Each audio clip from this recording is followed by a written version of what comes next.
कोई कहे तू काशी में है, कोई कहे कैला। आप कुर्सी पे विराजेंगे? कुर्सी कुर्सी आप जी, आप मोहन भागवत जी हैं, राष्ट्रीय स्वयंसेवक के अभी संघ प्रमुख हैं महाराज जी। इधर इधर लगा।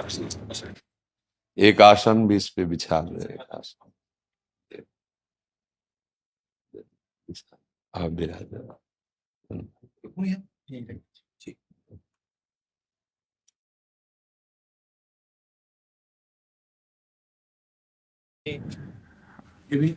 हाँ, पहना दीजिए। राधा राधा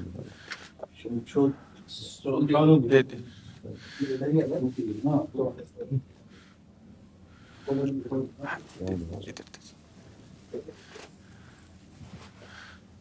आप विराजिए। माला ऐसे रहने दीजिए, बैठ हम से अपनी शिव जी को प्रणाम करें। हाँ, और किसी को कुर्सी की आवश्यकता हो तो मंगा लें, अगर जमीन में बैठना है। बैठ जाए। मेरा ही केवल घुटने का जरा है जी महाराज जी, बस दर्शन करने थे। आपकी बात वीडियो पर सुनी तो लगा एक बार देख लेना चाहिए। चाह मिटी चिंता गई मनुआ बेपरवाह, ऐसे लोग कम देखने को मिलते। देखो, अपने लोगों का जन्म जो भगवान ने दिया है ना, ये सिर्फ सेवा के लिए दिया है। व्यवहारिकी सेवा और आध्यात्म की सेवा, ये दोनों सेवाएं अति अनिवार्य हैं।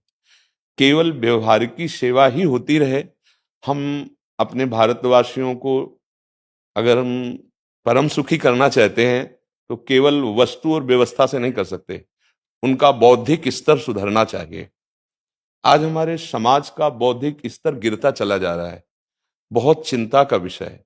हम सुविधाएं दे देंगे, हम विविध प्रकार की भोग सामग्रियां दे देंगे, लेकिन उनके हृदय की जो मलिनता है, जो हिंसात्मक वृत्ति है, जो अपवित्र बुद्धि है, ये जब तक ठीक नहीं होगी तब तक हमारा देश धार्मिक देश है, हमारे यहाँ धर्म की प्रधानता है।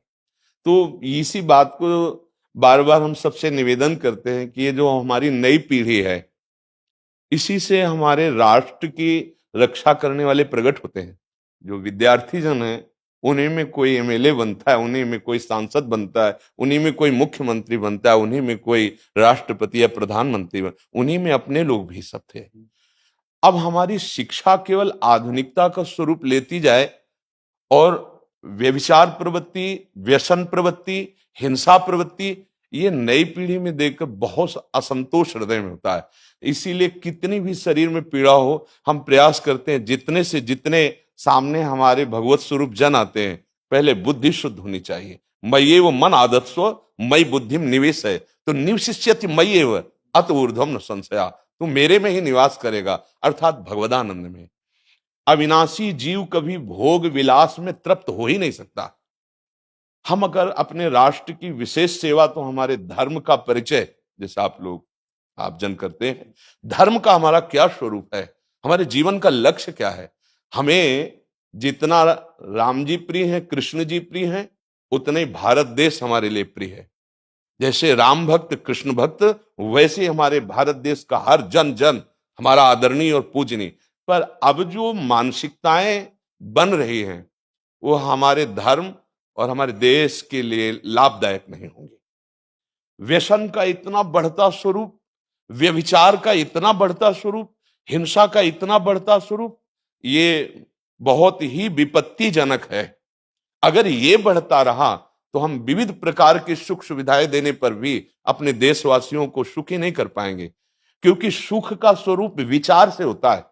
सुख और दुख की स्थिति सत्य नहीं है, आगमा पाइनो अनित्यास, लेकिन हमारा विचार, और विचार हमारा गंदा हो रहा है। बस हमारा उद्देश्य यही है कि हमारे देशवासियों का विचार शुद्ध होना चाहिए। अगर विचार शुद्ध है तो राष्ट्र प्रियता, जन सेवा, समाज सेवा, ये सब स्वाभाविक होने लगेगा। और विचार अशुद्ध है तो सुविधाएं बहुत हैं, उनका दुरुपयोग हो रहा है। तो बस आप सबसे बड़े बड़े जो उपदेष्टा जन हैं, जो बड़े बड़े धर्म की रक्षा के लिए भगवान ने जिनको भेजा है, उन सबसे यही प्रार्थना है कि सब व्यवस्था करते हुए हमारे देशवासियों की बुद्धि अध्यात्म को समझे। बिना अध्यात्म को समझे दुख सुख की समानता बिना किए परम सुख का अनुभव हो ही नहीं सकता। इस मायाकृत भोग पदार्थों को भगवान ने दुख योनया कहा है। मानो एक बोर्ड लगा दिया, दुखालयम अशाश्वतम। और हम सब यही चाहते हैं कि लौकिक भोगों को भोगने से ही हमारा राष्ट्र सुखी हो जाएगा या हम सुखी हो जाएंगे। नहीं, लौकिक भोगों को पूजन सामग्री बना करके और साध्य सच्चिदानंद प्रभु को रखा जाए तो आनंद की उमंगन हो जाएगी। बहुत सुंदर मानव जीवन का स्वरूप है, जिसे देव दुर्लभ कहा गया। दुर्लभो मानुषो देहो। लेकिन क्या दुर्लभता शब्द स्पर्श रूप रस गंध इन्हीं विषय के भोगने की या इन्हीं सुविधाओं के लिए दुर्लभ कहा गया? दुर्लभ है किसी सच्चिदानंद सुख के लिए। और उस सुख को तो हम भूले हुए, एकदम बहते हुए शब्द स्पर्श रूप रस गंध के प्रवाह में चले जा रहे हैं और इसी को सौभाग्य समझ रहे हैं कि हमें सुख प्राप्त हो रहा है। नहीं, हम सबसे प्रार्थना करते हैं कि आप अपने धर्म को समझिए। आप अपने स्वा को जहां जहां स्थापित करते चले जा रहे हैं, आप उसे गंदा करते चले जा रहे हैं। मदिरा में, हिंसा में, द्यूत कीड़ा में, बेविचार में, इसे दोष नहीं समझा जा रहा आज। और हमारे शास्त्र और हमारा धर्म इसको निषेध करता है। कलयुग की स्थिति बताई गई है। छोटे छोटे बच्चे व्यसन करने में लग गए।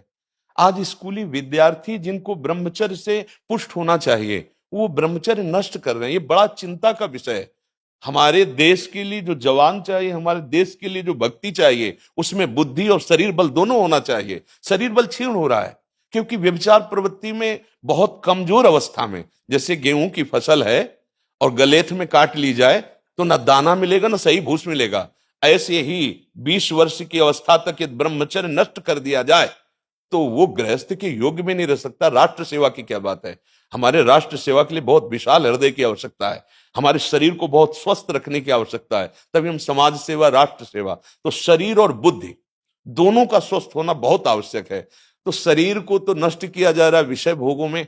लोग समझने लगे हैं कि मांस खाने से हमारा स्वास्थ्य अच्छा रहेगा, हम बलवान बनेंगे। अध्यात्म बल नहीं तो तेरे शरीर की चर्बी बढ़ा ले, लेकिन तू न काम पर विजय प्राप्त कर सकता, न क्रोध पर, न लोभ पर, न मोह पर, न हिंसा पर। फिर क्या जीवन।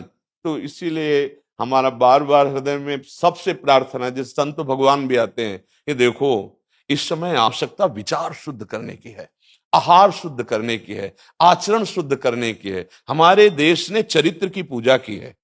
रावण किसी बात में कम नहीं था। आज भी कोई शिव अगर अभिषेक होता है तो तांडव स्तोत्र उसी का गाया जाता है। जटाटवी गलत ज्वल प्रवाह पावित स्थले। ऐसा विद्वान और ऐसा बलवान जो 20 बार जैसे झूला आराध्य देव को झुलाया जाए, ऐसे महादेव सहित पार्वती को बाजुओं पे झुलाया, वो महाबली चरित्रहीन हो गया तो अपने देशवासियों ने राक्षस कह दिया उसको। चरित्र, आज हम चरित्र पर ध्यान ही नहीं दे रहे। चरित्र बेचना मतलब कोई समझ में नहीं आ रहा। छोटे छोटे बच्चे चरित्रहीन हो रहे हैं। हमारा राष्ट्र संकट में पड़ जाएगा अगर हमारे बच्चे व्यवस्थित नहीं हुए, उनकी बुद्धि शुद्ध नहीं हुई, उनका स्वास्थ्य ठीक नहीं रहा। कौन आगे चल करके है? यही पीढ़ी तो है ना। इन्हीं में से तो निकलते हैं हमारे राष्ट्र भक्त, भगवत भक्त, देश सेवी। तो सबसे ये प्रार्थना है कि हमारे नई पीढ़ी को सुधारा जाए, उनकी मानसिकता, उनका बौद्धिक स्तर सुधरे, क्योंकि भगवान ने हमें सेवा के लिए भेजा है सबको। चाहे जितना एकांत गुफा में भजन करे, उसकी भजन की सिद्धि समाज सुधार में लगेगी। अगर समाज सुधार में नहीं हुई तो खास बात नहीं हुई। अपना उद्धार कर लेना कोई खास बात नहीं है। खास बात है अपने जीवन को सत्य और तप में तपा करके समाज को प्रदान कर देना। हाँ, विविध प्रकार से हमारे समाज को सुख पहुंचे, इसी में भगवान विराजमान है। बहुनाम जन्म नाम अंते ज्ञानवान माम प्रपद्यते वासुदेवा स्वरमित सम आत्मा सुदुर्लभा। भगवान कहते हैं बहुत जन्मों की आराधना के बाद ऐसा विवेक जागृत होता है, ऐसा ज्ञान प्राप्त होता है कि सबके हृदय मंदिर पर भगवान वासुदेव विराजमान है। और यही अगर लक्ष्य बन गया तो संसार की सेवा करते हुए वो भगवान को प्राप्त हो जाएगा। ये संसार है नहीं, ये वासना वासुदेवस्य वासितम भुवनत्रयम् सर्वभूत निवासोस्मि वासुदेव नमोस्तुते। वो वासुदेव ही अपनी वासना, इच्छा, एको हम बहुत श्यामा विस्तार कर लिया है। यही जनाना है कि तुम साधारण देह नहीं हो प्यारे, तुम अविनाशी के बच्चा हो, जो चाहो कर सकते हो। पर तुम्हारी चाह गलत दिशा को चली गई। व्यसन छोड़ो, बेविचार छोड़ो, तो हमारी राष्ट्र सेवा में लगो, समाज सेवा में। बूढ़े बूढ़े माता पिता को जवान बच्चे निकाल दे रहे हैं। क्या ज्ञान है? जिस समय हम किसी ज्ञान के योग्य नहीं थे कि अपनी रक्षा नहीं कर, उन्होंने हमारा मल धोया। आज हमें अवस्था उनकी सेवा की। हमारा समाज किस तरह से गिरता जा रहा है। जब बूढ़े जन मिलते हैं ना कि हमें घर से निकाल दिया, हमारे बेटे सेवा नहीं करते, तो लगता है हमारे शास्त्र तक पहुंचना तो बड़ी कठिन बात है। ये मनुष्य की मनुष्यता को भी छोड़ते चले जा रहे हैं, नहीं चले जा रहे। अब जैसे और लोग बहुत से वचन ऐसे, हम आपको ये दे देंगे, हम आपको ये दे देंगे, उसे होगा क्या? जो आप देना चाहते हो बहुतों के पास है। इनकी बुद्धि सुधारो, इनको धर्म का ज्ञान करवाओ, इनको राष्ट्र प्रियता सिखाओ कि राष्ट्र के लिए कैसे प्राण समर्पित किए जाते हैं। हाँ, अगर ये नहीं हुआ तो सुख सुविधाओं में फिर भोगवृत्ति बढ़ती चली जाएगी और लाभ नहीं मिल पाएगा। परसों नोएडा में मुझे भाषण करना था भारत के विकास पर जी, स्व के आधार पर भारत का बिल्कुल यही बात मैंने रखी जी। आप लोगों से सुनते वही बोलते जी, और वही करते जी। राष्ट्रीय और व्यक्तिगत चरित्र का जी, बस चिंता ये होती कि हम लोग करते चले जा रहे हैं, आप लोग भी करते चले जा रहे हैं, इतनी बातें बढ़ भी रही जी। तो प्रयास तो हम करेंगे, निराश तो हम कभी होंगे नहीं, क्योंकि जीना इसी के लिए है, मरना है तो इसी के साथ मरना है। परंतु क्या होगा ऐसी चिंता मन में आती है, इनके भी मन में आती है, उनके भी, सबके मन में रहेगी।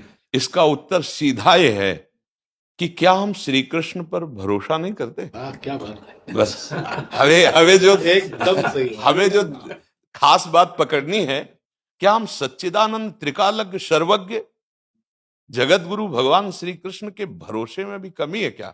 अगर भरोसा दृढ़ है तो वही होगा जिसे कहा जाता है परम मंगल में, परम मंगल होगा, कदम पीछे नहीं।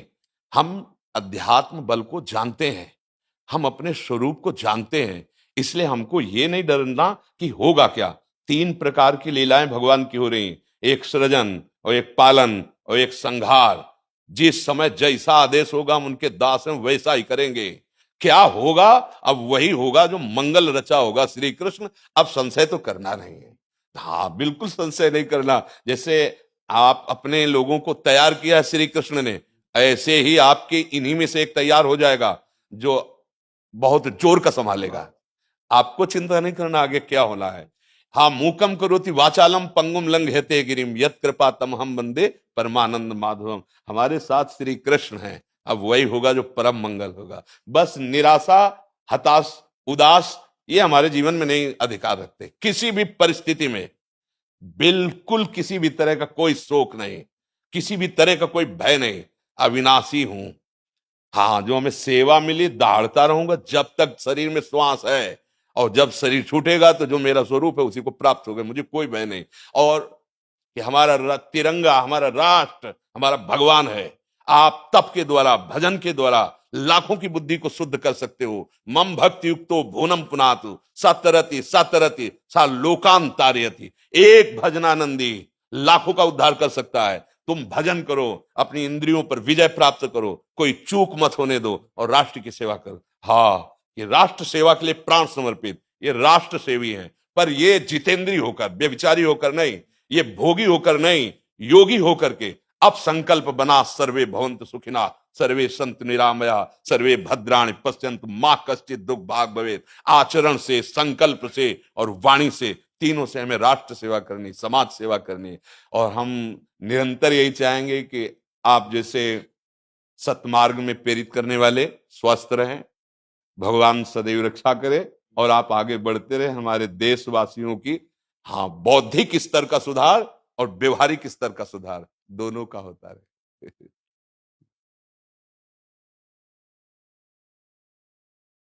आगे बढ़ो महाराज। अब जैसे सुनो, आप श्री जी का चुनरी प्रसाद लाओ और माला प्रसाद लाओ, प्यारी जी का प्रसादी वस्त्र आप इसे धारण करें जी। ये श्री लाडली जी महाराज का है जी, ये एक माला पहना है। बहुत आनंद हुआ, बहुत उत्साह मिला, बल मिला, दृष्टि भी जो है वो और साफ हो गई।